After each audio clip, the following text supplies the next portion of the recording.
to this week's Falcon and Winter Soldier Friday. This is Friday's tradition, and I love it dearly. I've said, I think every single week, that every week improves of this show for me, and once again, this might be my favorite episode to date. Every week they push a boundary I'm not sure they're going to push. Every week they tell a story that I'm wondering if they're going to tell. I think that this week is arguably the boldest, bravest, most inspiring thing that Marvel and Disney have done. I loved how last week's episode ended. I thought that was going to be the threshold to which I was impressed by, because they told a very hard story and they did it very, very well. And then this week they told an even harder story and they did it very, very well. So the culmination of those two things in total have been absolutely insane. All right, so Falcon Winter Soldier episode 5 is probably my favorite bit of art I've seen translated from the comic books to the screen, because it did something through the power of the medium of television that even the comic book I feel like couldn't quite grasp. There's something to the soul of an actor. There's something to the soul of someone who has curated their existence to storytelling. And the comic book medium allows for a lot of beautiful imagination. The comic book medium allows you to fill in the space between the panels in your mind. What I think the medium of television can do is have a genius director, writer, actor, combination of thousands of artists put their spin on that space between the panels, and then let an actor tell that story through their experience and their soul. As someone who loves Captain America, red, white, and black, and the canon storyline of Captain America that acknowledges Isaiah Bradley, those stories always register to me conceptually. I feel like through one scene in this week's episode, those stories became more real and have more weight and have a different gravitas, have a different impact on me going forward. And that is truly the power of adapting things into new mediums. That's beyond comic books, that's beyond film, that's beyond anything. It's the power of adaptation. I'm so impressed with how this was adapted, because it's a very difficult story. It's a very important story. It's a sadly impossibly topical story. And through one sequence, they were able to tell so much. And I'm really just proud and impressed with what Marvel's done here and with what Disney's done here, because a lot of people for a lot of years saw Disney as one thing, and a lot of people for a lot of years wouldn't have expected Disney to make this bold of a choice, and here they have. Every week I give you guys kind of my name of the episode, what I've called the episode. This episode was called Truth, which obviously is very, very pertinent, but I call this one, Hey, It Did It All, and why I think it's my favorite episode of Marvel television to date. Yes, I love me some WandaVision. Yes, I'm infatuated with the Daredevil Netflix series. Yes to all of the above. But this episode was able to feature important subject matter handled masterfully, a superhero buddy cop goodness for like half an episode, character evolution through actions as well as words, comic book action aplenty while telling other very, very important stories, fantastic cameo and introduction of a new character, a training montage, real-world tie-ins, an MMA fighter, juggling multiple villains, further world building through the Dora Milaje, a great Zemo setup for the future, a cliffhanger, and a post-credit scene. All of those things were featured in one episode of television. In 1 hour, this show accomplished all that. I want to start with important subject matter handled masterfully. I want to talk about the beautiful setup we had with Isaiah Bradley and how it was handled long term here. I love that we got the beginning of that conversation early in the series. I love that we had Anthony Mackie have to ruminate on it, because if we'd had that conversation earlier in the series, which is what I've seen some reviews encourage that should have happened, a lot of other reviews are saying this episode was poorly paced and that this felt like the pilot that should have kicked off Falcon Winter Soldier, and I could not disagree more. We needed to have Anthony Mackie sit with the feeling of why. We needed to have Anthony Mackie be mulling that over about why he didn't feel comfortable with the Shield to the level that he did. We then needed to have Sebastian Stan owning the moment where he and Steve couldn't possibly understand that feeling. And he made that decision before he even met Isaiah Bradley. And we needed to see that execution of the ramifications of his feeling versus him taking on the mantle. So the Isaiah Bradley sequence deals with what we're dealing with today in America. It's dealing with us thinking we've handled something that is very active and real. The racism in this country is an insurmountable problem. It is boundless, it is systemic, it is in everything in this country. And I love that a superhero show is heading dead on into it and addressing all of it, addressing erasures of history, addressing multi-tiered government issues with it. The fact that Isaiah Bradley was arrested for taking on the Captain America mantle was addressed earlier in the season. In this episode, we actually get told the depths of what he did, and what he did was exactly what Steve Rogers did in the first Avenger. Isaiah Bradley rescued POWs when he heard they were going to be killed, and he did it against government orders. That's the plot of the first Avenger. That's the third act of the first Avenger. Steve comes back and gets a hero's welcome with all of the soldiers, and Steve gets commendations. Isaiah gets jail. He gets imprisonment. He gets erased from history. He gets taken out. The beauty of comic book lore is that these moral compasses translate to our world. The beauty of what these stories are is that they are a broad strokes look at very important subject matter if they're told well, and that's exactly what this whole story was. The quote I wrote down was, "They were worried my story might get out, so they erased me, my history. They've been doing that for 500 years. Pledge allegiance to that, my brother. They will never let a black man be Captain America, and even if they did, no self-respecting black man would ever want to be." That's the show. That, in one line, is what the show has been setting out. Falcon relinquished the shield for a reason.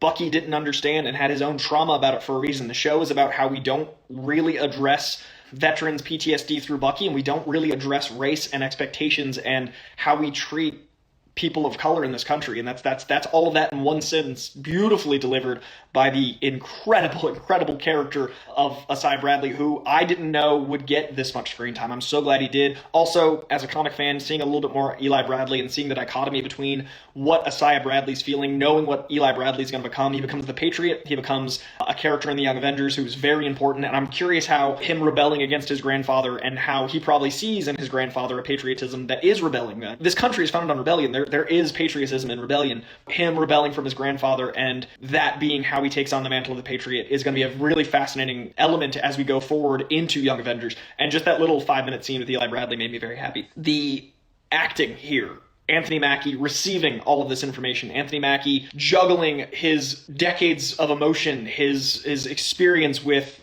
all of this, and having it be understood through even this white dude's eyes is what I was speaking at the top of the show about adaptation. I couldn't grasp that reading the comic book to this level. There's another show I love called This Is Us, and This Is Us is really incredible at explaining persecution and subtle racism and microaggressions in ways that I've never seen or understood. The character I identify most with on that show is Randall, and he's an African-American man raised by a white family. It's fascinating seeing the world through that different lens through this show. This, in one episode, was able to give me some of that, but through a superhero lens. This, in one episode, was able to show a lot of a world I'll never fully understand, but want to help, want to move forward and out of. And we need to have conversations like this. We need to have shows like this. We need to have mainstream pop culture, things that everyone watches, these $100 million movies, address this shit. Comics are, in my opinion, the most political medium in the game, besides politics. Like, politics isn't really a medium, but short of running for government, it's about the most political thing. It's always been rebellious. It's always been pushing limits. It's always been telling stories that won't be told in other mediums. So these giant movies and these giant shows need to tell these stories because kids need to hear it at an early age. Kids need to see that it's wrong. Adults need to see the error in their ways, and sometimes the best way to show an adult the error in their ways is through subterfuge, by going like, look, shiny, and then be like, you've been messing up.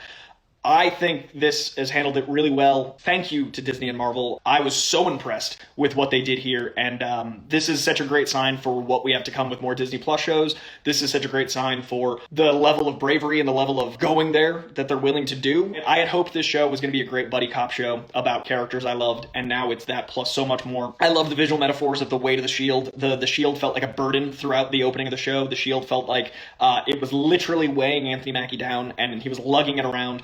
And then he trains and he grows and it becomes this assist, this powerful tool that he wields instead of weighing him down. And that is how his Captain America works. That's how his Captain America operates. It isn't a world where a black man can be Captain America in our world or this world, and he does it. And he deals with that weight. He deals with those ramifications. He deals with all of that And in this episode, we got to see a taste of that. And talking about all the pain being for nothing as well, that was a really well acted, really well written sequence of not ignoring what Isaiah Bradley had to say, but also acknowledging it as something that needs to change and that he needs to be the one to do it. Anthony Mackie, all the writers, just holy shit. The evolution of Falcon is really impressive in this show, and I can't wait to see where it goes going forward. That one sequence hit me right here, and thank you to Disney and Marvel for having the balls to go there. So, superhero, buddy, cop, goodness. This is a much, much lighter section, the definition of a very different to the show. This show balances so many different tones, so many different styles of storytelling, and one of the most masterful ones I've seen was going from something that impactful, heavy, important, and arguably uncomfortable for people that don't realize how subconsciously racist they can be, into a full-on buddy cop montage is some fucking storytelling. I'm a buddy cop fiend. My favorite genre outside of the superhero genre is the buddy cop genre. Lethal Weapon's my shit. I would argue the ultimate buddy cop franchise is the Fast and the Furious franchise, but they're not buddy cops, they're buddy family.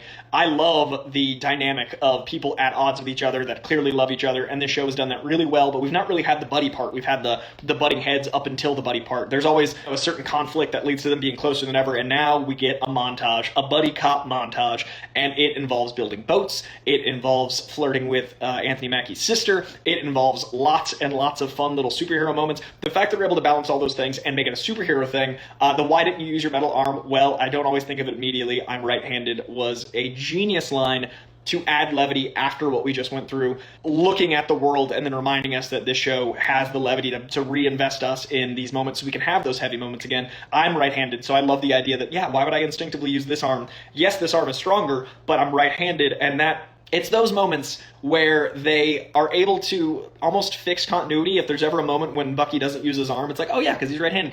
The retroactive plot hole filling that Marvel does is genius, and in this case, doing it comedically, love that line. I thought the sister flirting was genius. I thought it was so much fun because there's so much fanfic. There's so much about Bucky being a flirt. My entire TikTok was taken over by Sebastian Stan for a week. It's just that man is an icon of being like smoldery. So seeing that get used for this comedic element, to see the smolder be used so beautifully, and to see that bring the levity to the situation, we finally get them bonding. All of this build-up, all of that has been leading to this whole boat montage, and of course they keep the boat. Of course that's where we land.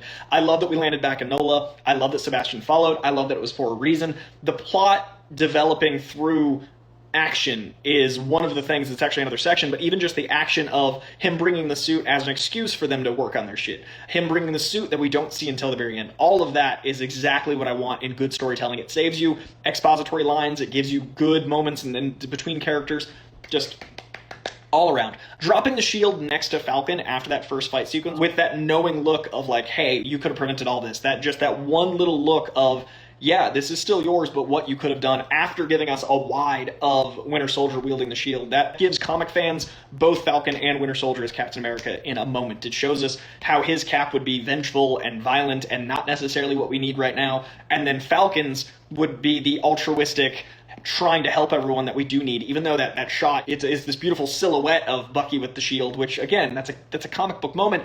It shows the dichotomy between the two of them while also building those characters together. That's Bucky forgiving Falcon for giving away the shield. That's Bucky saying, yeah, I'm still upset, but I forgive you. I understand a bit more. And then later on, the dialogue of full forgiveness, of not being able to understand what it was like to give a black man a shield from Steve and Bucky's standpoint. That entire message is conveyed in a look and then re-upped later on in the episode. Handing over the shield after the fight was just beautiful. Another character evolution through action I loved was Joaquin Torres in the comic books is the new Falcon.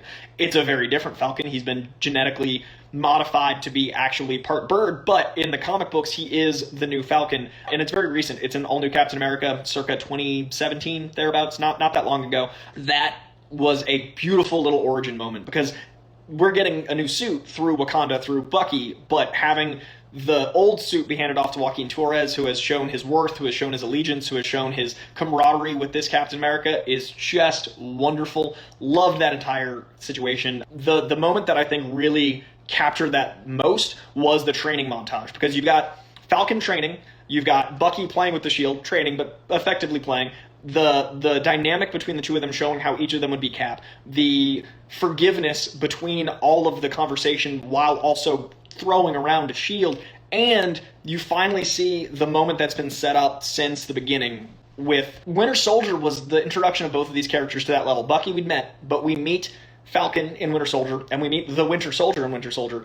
The Winter Soldier is a broken, PTSD-ridden, borderline psychotic, dealing with lots of things that are because of horrible incidents in war or in a wartime that he's lived through. Anthony Mackie is a character who is a trauma specialist, who deals with helping people through wartime scenarios, who deals with all of the elements that Bucky needs help with. Both of them are Steve Rogers fanboys to the point where they think anything he does is correct. In this sequence alone, they both kind of take Steve off the pedestal a bit, which is hugely important, which is the reason I love the Star Wars that no one else does. Because I think showing your heroes as human is the most important thing we can do with these stories. That happens. We finally get some counseling from Falcon to Winter Soldier. Winter Soldier finally accepts it. We have an entire sequence that kind of bundles all of this tension that's been built for 5 years in one scene while tossing around the shield like a frisbee. Training. That is so perfect. I love that Bucky's had Steve's book the whole time, and there's a reverence for Steve that not healthily handled for Bucky. Those are almost words. That's not been well handled by Bucky to this point. I love that Falcon has seen that, and he's able to do all this, and he's able to give him actual advice. Also, the advice he gives, I would recommend to anyone. Making amends to make yourself feel better is only going to get you so far. Making amends to make sure the other person feels better is actual altruism. So the actual advice is great because he's a good trauma counselor. All of that. So this show is full of incredible sequences, but between the Isaiah Bradley sequence and that sequence in this one episode, this is my favorite episode of Marvel television, and we haven't even talked about the action yet. The opening scene where we're mirroring both the Civil War fight, but through the violence of Winter Soldier, we're mirroring, in my opinion, the best style the Marvel Universe has seen as far as fighting is this incredibly brutal, blunt use of powers in very close combat ways. We see Falcon using his wings indoors both defensively and offensively. We see Bucky using his arm in very creative ways for hand-to-hand combat, fighting effectively a mad Winter Soldier gone to the level that Bucky was always afraid of going. This super soldier in John Walker is doing all the things that Bucky did, but also feared doing. Bucky did kill people. Now he's seeing that mirrored in someone else, and he feels responsible. So Bucky feels responsible for him in his own way. Falcon definitely feels responsible for him, because as soon as he gave away the shield, that is how this all happened. That action needs to be grounded in emotion. Action, when delivered well, is so a part of your experience of caring about all these characters. And Wyatt Russell has just been nailing John Walker, man. He's so good at being the villain. He's so good at being borderline likable and then being completely unlikable in a moment. Obviously, he hasn't been likable in a little while, but at the top of the show, he does a really good job being like, is this guy going to punch me in the face or give me a hug? And I'm very impressed with that. Wyatt Russell's a great actor, by the way. Check out Black Mirror. Check out Everybody Wants Some. He's genius. He's nailing it here. And in this sequence, we get the pathos of John Walker in lots of brutal action. We get that arm break, which mirrors the Thanos moment, so we get a comic book reference in that. We get the Civil War mental throwback between Iron Man, Captain America, and Bucky again, but now it's on the other side because Bucky's with the new Captain America, so we're referencing Bucky teaming up with Captain America, but now the Captain America mantle has passed from Steve to Falcon, and they're fighting a Captain America, which mirrors beautifully them fighting Iron Man. Also, the post-credit scene, the hammering mirrors Iron Man in the first movie. There's so much beautiful metaphor here. There's so many similes to past Marvel experiences, all with some really well-choreographed fighting, with some very inventive use of power sets, all very impressive. I loved the opening of the show. Great use of wings and arm. Great use of all of the mythology we've built with these characters, and great use of a villain that we've built up for 4 hours to this opening moment. We knew there was going to be comeuppance after the... And frankly, that seems to be his move because he tried to do it to multiple people in this sequence. Homeboy likes to chop necks with the shield. And also the brutality of it. They kept cutting to the blood. They did a lot of really cool force perspective with the blood in the foreground. The imagery of blood on the American flag is always going to be really impactful for Americans. The imagery of blood on the shield is arguably even more impactful because it's so innocent in its own way. We have this a beautifully naive concept of Captain America as this altruistic creature because of how good Chris Evans portrayed Steve Rogers.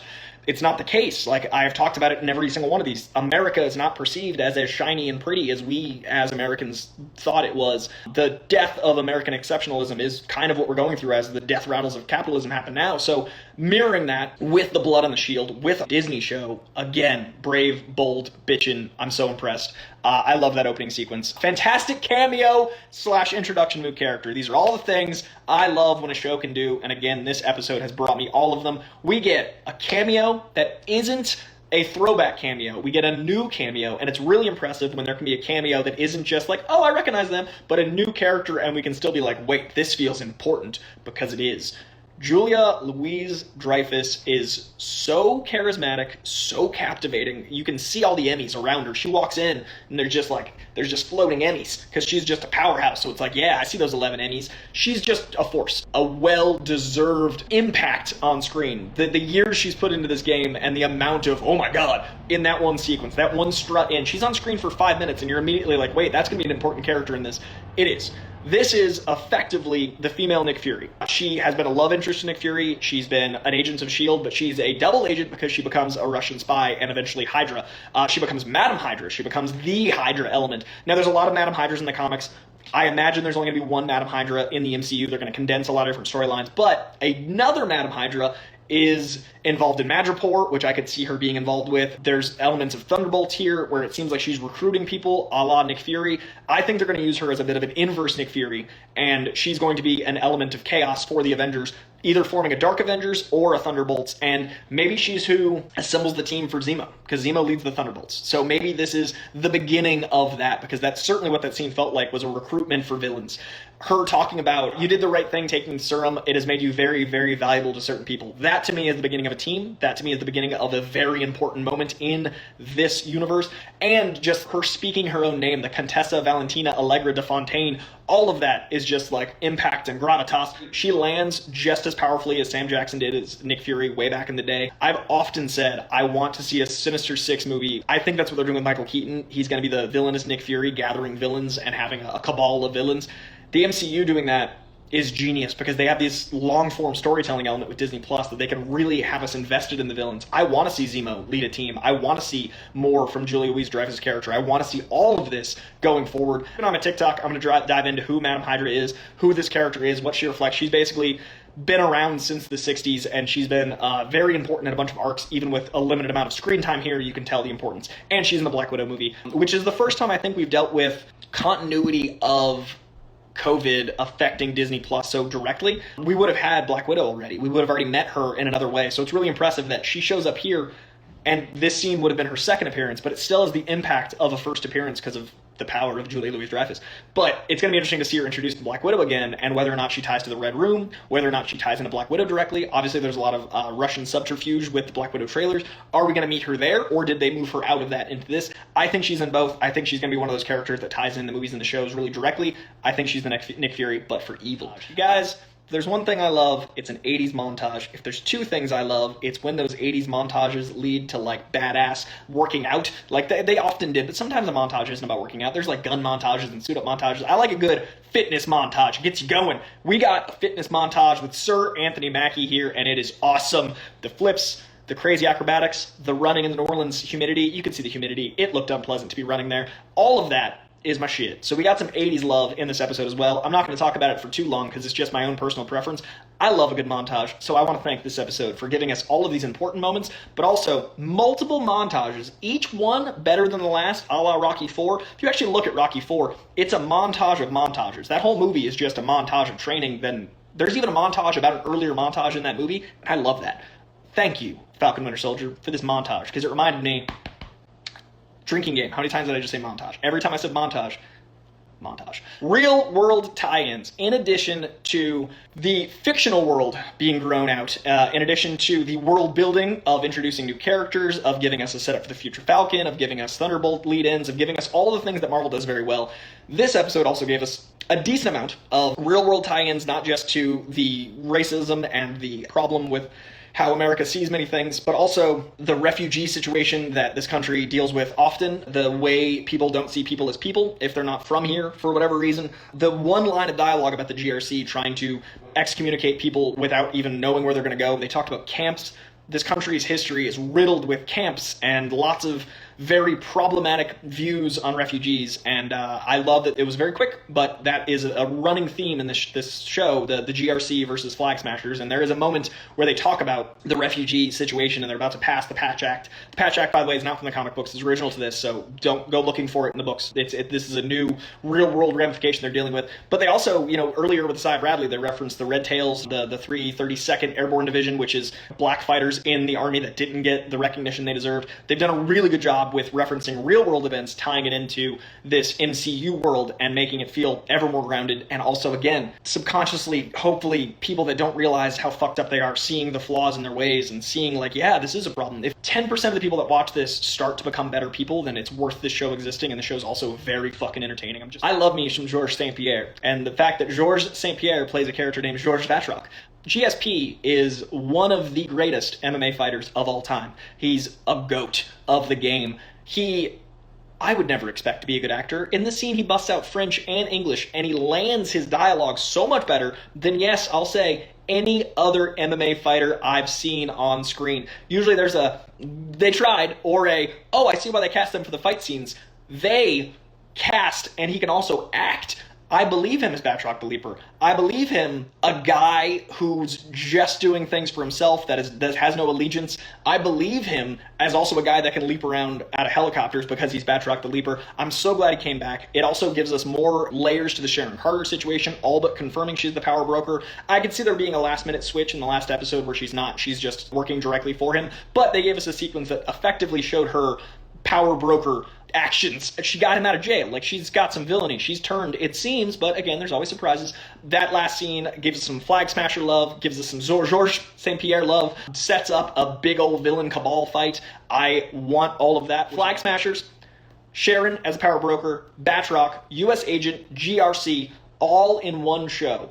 Also, arguably the biggest villain of all, systemic racism. This show has juggled so many villains, and it doesn't feel like Batman and Robin. In this one episode alone, there is all of that going on at once, leading up to the powder keg of the finale, and we still had time to take our time and build a boat and have Bucky flirt with Sam's sister, and had a lot of endearing moments between the two of them. We had time to have therapy, we had time to have montages, all of that, and Baron Zemo. All of that is going on while we have the Dora Milaje building out the world, setting up the Wakanda show, while we have Baron Zemo getting taken away and becoming, I think, the leader of the Thunderbolts. He's going to the raft.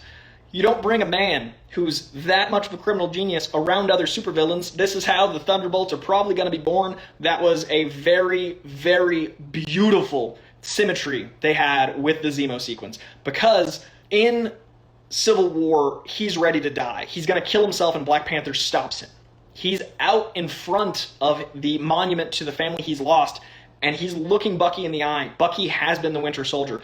Zemo forgives Bucky, and I think he was ready to die again in that moment, and this kind of closes a beautiful arc, both for Bucky and for Zemo, because he's no longer the Winter Soldier. The bullets weren't even in the gun. He does pull the trigger, and there's closure on both of their faces. And then the line that comes up next, the line of dialogue, I've taken the liberty of crossing out my name in your list. He was ready to get killed by Bucky and forgive him. He was ready to, like when Bucky opened his book next, to see that Zemo had already done that, to have the forgiveness post-mortem. That sequence was just perfect. Where it took place, how it mirrored Civil War, how it gave closure to multiple characters, how it set up some Dora Milaje awesomeness, how it set up more Wakanda awesomeness, how it set up some Thunderbolts awesomeness. There is no amount of time that I have to possibly convey how much they covered in this 1 hour of television. Every single scene closes a door and opens 3 more. That's what you want out of serialized content. That's what comic books do. That's what TV can do. That's what the MCU has done. The MCU movies are theatrical length, and they are usually released in theaters, but they're a series. It's a 23 so far episode series, plus now 2 shows of 9 and 6 episodes respectively. It's a show that a lot of it plays in theaters, and every single one of these, when done well, closes 1 door and opens 3. And when they stumbled, like some of the Phase 1 Iron Man 2 setups or Phase 2 Thor Dark World moments, even those are good, but they were able to retroactively, using Endgame, using Infinity War, patch up some of those plot holes. So now what they're doing is they're building on the good and making it better. Civil War is exceptional. Winter Soldier is exceptional. But as the show carries on, they're making those things even better retroactively. Now you can watch Winter Soldier, Civil War, and Falcon and the Winter Soldier as a trilogy of sorts and see a full arc for Zemo, see a full arc for Bucky, see a full arc for Falcon, see a full arc for our government collapse. And hey, that mirrors the journey we've gone on from 2016 to 2021 as Americans. You can follow along cinematically. So it's a really beautiful how life's mirrored art, and you can really get a lot of depth out of just that one sequence. And the suit cliffhanger.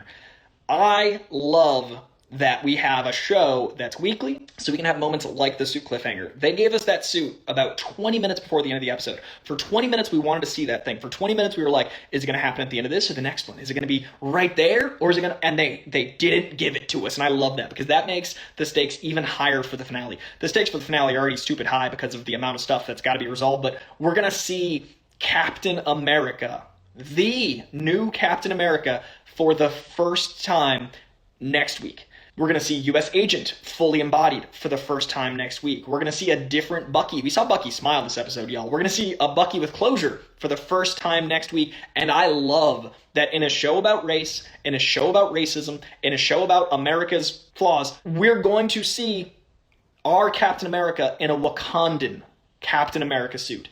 In episode 4, the Dora Milaje gave back a vibranium shield with American badging on it to a madman out of respect for our country.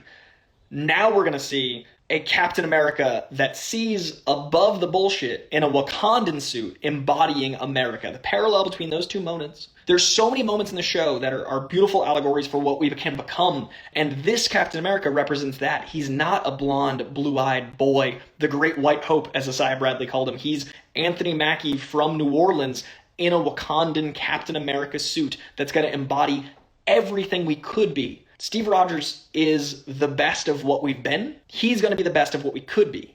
And that is what we need as a country. That's what we need in real life. And the way that starts is with fiction showing that. With fiction helping the next generation see our flaws. With fiction helping this generation make, hopefully, adjustments to their worldview and their way of thinking. Anthony Mackie as Captain America is the hero America needs right now, but not the one it deserves. The Wakandan suit, tying that all in, is so perfect for real and fictional narratives. Us not seeing it is so perfect because it builds hype and it builds anticipation. We've earned this week of waiting and driving this force, and I love that Bucky, in canon, shows that he's ready for Falcon to be the Captain America that we deserve by giving him this suit. In Endgame, he gave the shield over, and he didn't realize what that weight was. Now, he's apologized, he's grown as a man, and he realizes the weight of him being Captain America, and him giving him the suit is forgiving his own guilt. It's taking Steve off a pedestal. It's just so much symbolism. Thank you, again, to Disney and Marvel for all these little moments. And then we get a post-credit scene. We've not talked about John Walker that much because there's been 100 other things to talk about. The John Walker stuff in this episode was, 1, the most I've ever thought Wyatt Russell looked like his dad. 2, so powerfully acted because John Walker is having to embody everything that we've done incorrectly while still being relatable. You have to be able to relate to villainy. You have to be able to relate to your flaws or you're not going to fix them. Wyatt Russell nailed that. You have to understand the line you're walking to embody a villain that represents reality. So the post-credit scene is him taking away the Captain America moniker and becoming U.S. Agent, him adorning the award, the medal on the shield, metaphor for him being rogue, but also representing America. It's his America on his terms. I'm wondering if the middle of the shield is going to say U.S. like the U.S. Agent shield does. I'm really wondering what they're going to do about the actual costume, how much it's going to mirror the U.S. Agent costume versus Captain America costume. All of that is off of a sense of duty of what he said in the courtroom is, you built me. You did this. And while we, in our reality, are watching a show about a guy that publicly kills someone and gets away with it because of his record and his government affiliation, it is our reality that this is what would happen. And it should be a fictional comic book concept that dude killed someone in real life and they just are like, well, your record says, and he's out there about to be a vigilante murderer with a new shield. He's just, it's a cop that kills someone getting fired publicly and moving to the next town over. That's what this character is. He's a cop that killed somebody, that's rebranding, and he's going to go right back out there. And we have to fucking address that. So I loved the beautiful is a negative in this case. Please acknowledge that. The beautiful symmetry of the public execution on camera. The world is watching. Not America's watching. The world is watching. That's what the last episode was called. And then this episode, a court releasing that person while the world is still watching. Because that's what our world's doing. It's watching us fail. It's watching a 13-year-old get killed with his hands up. It's watching a 13-year-old be called a man by some news stations while a 17-year-old with an automatic weapon can kill people and get out on bail. After he killed someone with an automatic weapon, that was, a 17-year-old child, a 13-year-old man. One of them had a fucking automatic gun. The other one was a black kid living his life. And this is the real country we're in, and this show captures that through fictional characters that represent archetypes. And that's the power of superhero culture. That's the power of comic books, is they summarize. They now, that's what I call music, real events into concentrated greatest hits for better or for worse. They give us a moral code to embody the best of what we can be. Falcon's the best of what we can be as Captain America. U.S. Agent is the worst of us, thinking they're right, thinking they're doing it, thinking they are altruistic, thinking they're just doing their duty, thinking they're helping this country.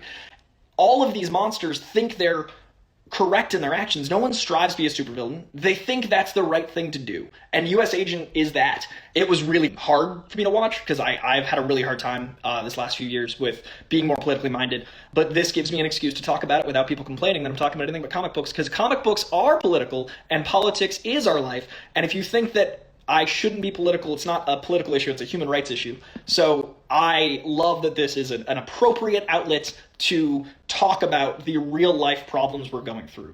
Thank you, U.S. Agent. Thank you, Wyatt Russell. Thank you, Disney and Marvel, for addressing a real problem. So the show's fucking great, is the moral of the story. I love doing this every Friday. Next week, Friday, Falcon is back again for our last episode, the season finale, hopefully not series, season finale. I understood why WandaVision was one show. It worked as one season of one show. That whole series was beautifully buttoned up. With the way this is going, I really hope we get a season 2. A lot of people are complaining about the buddy cop stuff only happening in this penultimate episode, but we have now built and earned the buddy cop as far as friendly dynamic. I want a whole season of them as buddy cop. I want Bucky and Falcon to be homies, and I want to see that fun back and forth lethal weapon shit very, very much. Thank you for tuning in. Check out the edited version of this over on the Late Con with Coy Jandreau if you want to see this a little more contained. I appreciate each and every one of you lovelies. Tune in Tuesday to my Coy Cube show over on YouTube. Follow me on Instagram, because you probably are, TikTok, Twitter, all the stuff. I will see you next week for the finale, and then it's not long until Black Widow, and then it's not long until Loki. So it's going to be a bitchin' summer of hanging out with you guys on Instagram. All right, I'll see you soon. Bye, guys.